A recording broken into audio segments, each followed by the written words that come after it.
తెలుసో తెలీదో, జగన్ ఎప్పుడు వెళ్ళాడో తెలీదో జెరూసలేం.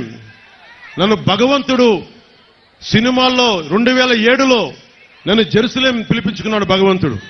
అక్కడికి వెళ్ళాను. ఆ రోజున జీసస్ క్రైస్ట్ పుట్టిన ప్రాంతం, పుట్టిన ఇల్లు, ఆయన సిలువేస్తే ఆయన నడిపించిన దారి, అదంతా నాకు భగవంతుడు నాకు అనుకరించి అక్కడి దాకా తీసుకెళ్లాడు. అలాంటి నేను ఏ రోజున కూడా మేము కూర్చోవస్తే క్రిస్టియానిటీకి ఇబ్బంది వస్తుందని చెప్పి జగన్ ప్రచారాన్ని మీరందరూ తిప్పికొట్టాల్సిన అవసరం ఉంది.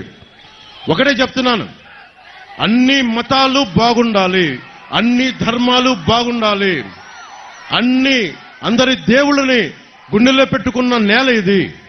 అందుకని దయచేసి పాస్టర్లకి, ఫాదర్లకి, రెవరెండ్లకి, క్రిస్టియానిటీని పాటిస్తున్న ప్రతి ఒక్క సోదరుడికి, సోదరీమణికి